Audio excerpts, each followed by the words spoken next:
Digite www.astronomiaeastronautica.com, tudo junto e sem acento, e tenha acesso a todo o conteúdo de astronomia e astronáutica. Não perca também nenhum dos 4 volumes da coleção Astronomia e Astronáutica, disponível com exclusividade na Amazon, e os videocasts de astronomia e astronáutica disponíveis no site e no YouTube. Siga-nos também no Instagram. Os links estão na descrição desse episódio.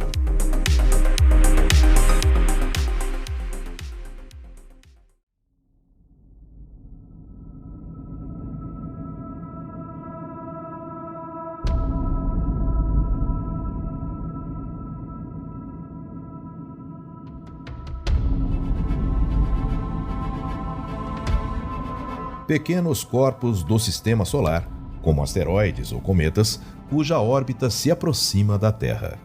Eles são os objetos próximos à Terra, ou NEOs. Olá, eu sou Florisberto, apresentador do podcast Astronomia e Astronáutica, e vou levar você nessa viagem.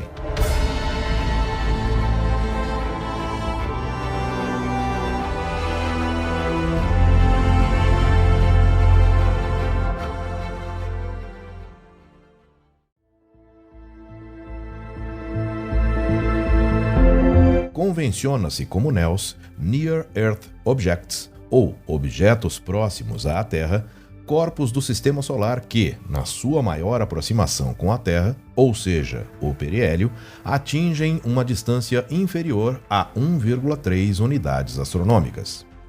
Uma unidade astronômica é a distância média entre a Terra e o Sol e equivale a 150 milhões de quilômetros ou 8,3 minutos-luz. Se a órbita de um NEO cruzar a órbita terrestre e o objeto for maior que 140 metros, ele é considerado um objeto potencialmente perigoso, ou PHO na sigla em inglês. A maioria dos PHOs e NEOs conhecidos são asteroides, mas uma pequena quantidade é composta por cometas. São conhecidos hoje mais de 30.500 asteroides próximos à Terra e mais de uma centena de cometas próximos à Terra, também chamados de curto período. Esses objetos orbitam o Sol, assim como fazem os planetas, há bilhões de anos, mas pequenos efeitos, como empurrões gravitacionais dos planetas, podem agitar suas órbitas, fazendo-os mudar gradualmente no decorrer de milhões de anos a sua órbita. Se houver uma passagem planetária próxima, essa mudança pode acontecer de forma abrupta. Ao longo do tempo, as órbitas desses asteroides podem cruzar com a da Terra, tornando possível que os dois se encontrem no mesmo lugar ao mesmo tempo. Um asteroide precisa chegar ao ponto de intersecção com a órbita da Terra ao mesmo tempo em que a Terra está cruzando esse ponto para que o impacto ocorra.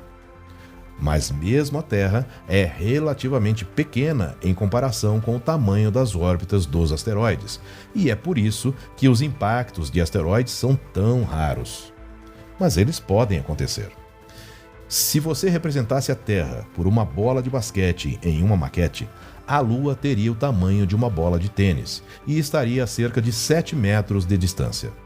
Nessa escala, um asteroide de 100 metros de largura seria muito menor do que um grão de areia, ainda menor do que um pontinho de poeira. A percepção de que esses eventos podem ser potencialmente perigosos não aconteceu até que os cientistas começaram a provar que muitas das crateras na Terra foram causadas por impactos cósmicos, em vez de erupções vulcânicas, da mesma forma com que aconteceu com a Lua. Na década de 80, cientistas descobriram evidências de que o desaparecimento dos dinossauros há 65 milhões de anos provavelmente foi causado por um impacto de asteroide.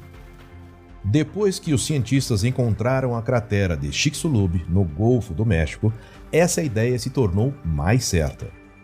Em 1994, o mundo testemunhou impactos de tamanho semelhante acontecendo em tempo quase real quando fragmentos do cometa Schumacher-Levy 9 impactaram Júpiter. Foi quando realmente começamos a entender que grandes impactos de asteroides ainda poderiam acontecer hoje. Todos os dias, cerca de 100 toneladas de material interplanetário entram em nossa atmosfera, sendo a maioria na forma de minúsculas partículas de poeira. Os maiores, do tamanho de grãos de areia ou rochas, produzem os meteoros ou, como também são conhecidas, as estrelas cadentes. Raramente, a cada poucas décadas, objetos ainda maiores entram na atmosfera, como o que atravessou o céu de Chelyabinsk, na Rússia, em 2013, produzindo uma bola de fogo super brilhante e uma onda de choque que explodiu janelas e quebrou portas. Quando um NEO é detectado, assim como todos os outros corpos do Sistema Solar, suas posições e brilho são submetidos ao Centro de Planetas Menores da União Astronômica Internacional e que foi fundado em 1947.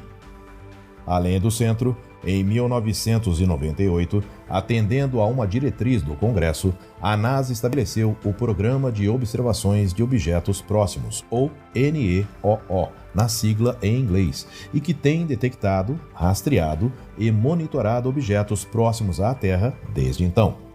Várias equipes de astrônomos em todo o país trabalham sob o programa, ajudando a descobrir e monitorar esses objetos.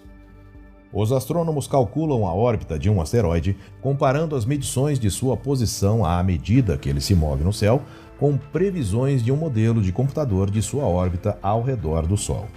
Esse modelo leva em consideração diversos fatores que atuam na órbita desses objetos, como a gravidade dos planetas e de alguns asteroides maiores e, principalmente, a gravidade do Sol.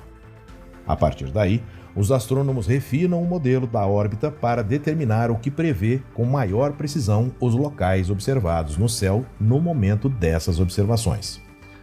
Graças ao programa da NASA, embora ainda estejam encontrando alguns grandes asteroides, e apesar de os astrônomos acreditarem que há ainda algumas dezenas a serem descobertos, reduziu-se em 90% a chance de um impacto repentino e inesperado de um grande asteroide.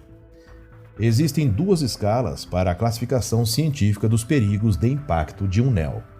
A primeira é a escala de Torino, que varia de 0 a 10 e que classifica os riscos de impacto nos próximos 100 anos de acordo com a energia e a probabilidade de impacto. A outra, mais complexa, conhecida como escala de Palermo, que atribui classificações que podem ser qualquer número real, positivo ou negativo, e dependem da probabilidade do impacto e tempo de um possível impacto. A NASA também mantém um sistema automatizado para avaliar ameaças nos próximos 100 anos, chamado Tabela de Risco Sentinela. O impacto de asteroide é o único desastre natural potencialmente evitável, desde que se identifique o asteroide ameaçador com antecipação suficiente para se lançar uma missão ao espaço com o objetivo de desviá-lo. A NASA e seus parceiros estão estudando várias abordagens diferentes para desviar um asteroide perigoso. A missão DART, abordada no episódio anterior, fez uso de uma técnica chamada de impacto cinético, na qual a nave impacta o asteroide com o objetivo de desviar sua trajetória. Se um asteroide perigoso for encontrado uma década antes de um impacto potencial, provavelmente haverá tempo para lançar uma missão de deflexão rumo ao asteroide para desviarmos sua trajetória, evitando assim o impacto. Você gosta do conteúdo de astronomia e astronáutica? Se quiser e puder, participe da campanha de financiamento coletivo acessando apoia.se/astronomia e astronáutica. O link está na descrição desse episódio. Sua contribuição ajudará a manter, melhorar e oferecer cada vez mais conteúdos de qualidade.